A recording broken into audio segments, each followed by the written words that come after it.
What's good, YouTube? This is your boy Big Kaz coming here getting ready for my homecoming at NCCU, my HBCU, Eagle Pride. Happy homecoming to my fellow Eagles, but also I must have to give a shout out to North Carolina A&T since it's their homecoming called the greatest homecoming on earth. And while I have yet to go, but based on the pictures, no disrespect to Central. I love North Carolina Central, but shout out to them Aggies. Y'all do the doggone thing. And as Stone Cold would say, and that's what I have to say. That's all I have to say about that. And that's the bottom line, because Stone Cold said so.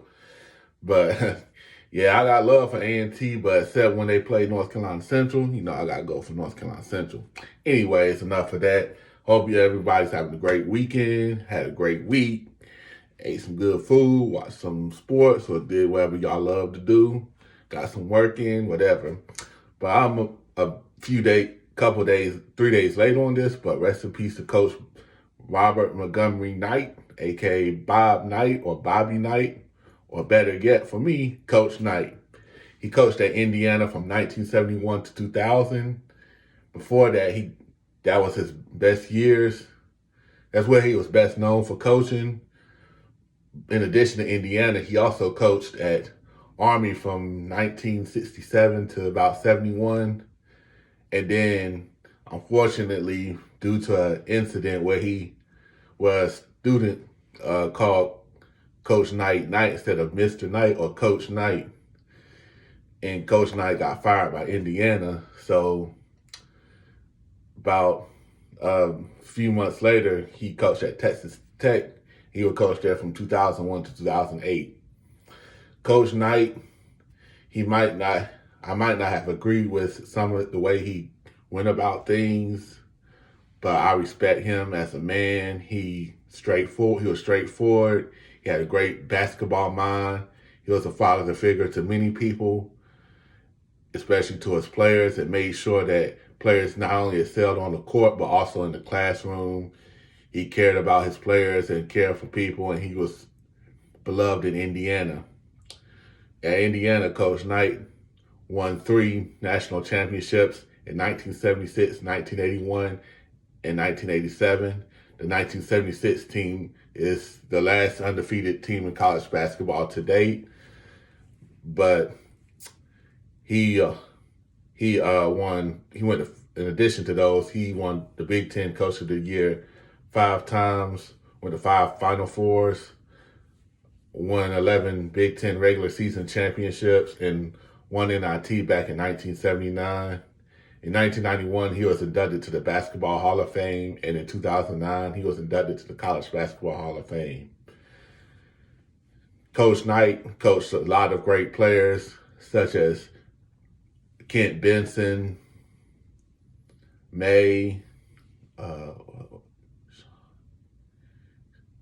Scott May, excuse me. I had a brain freeze for a minute. Isaiah Thomas, Steve Alford, Keith Smart, Allen Henderson, Jay Edward. I think he went to Michigan. I'm thinking about something else. Damon Bailey, Calbert Chaney, AJ Guyton, Damon Bailey, and others.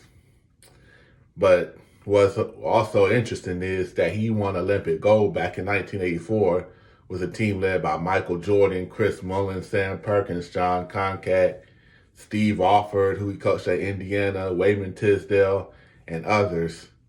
And this was back when 1984 was when the U.S. team was only, 1984 was when, at the time, that only college players could play for the United States in the Olympics. In the world, like China, Japan, Yugoslavia, and others, they were known as professional teams, but they had to work around it, calling them plumbers and construction workers and carpenters and other things.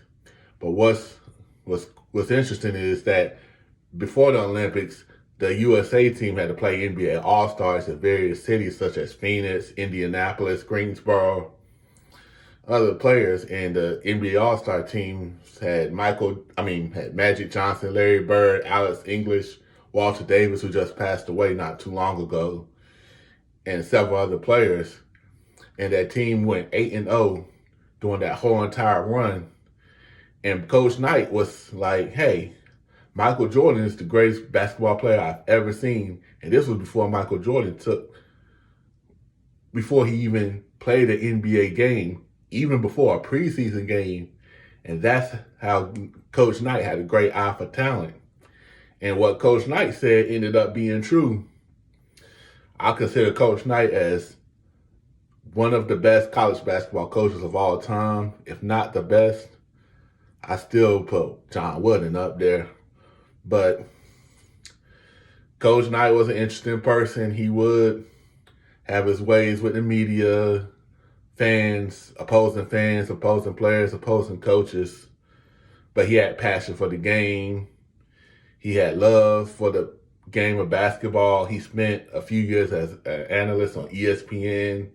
He molded legendary Duke coach, Coach Krzyzewski, who coached at Duke from 1980 to 2022. And Coach Knight was just a great guy, great coach. Like, he was straightforward. He didn't take any bull crap from anybody. And he just got the job done. All right, everybody, stay safe this weekend, especially my Central and A&T people, or any school who's having homecoming this weekend. Stay safe. I love y'all. Have a great weekend. Take care.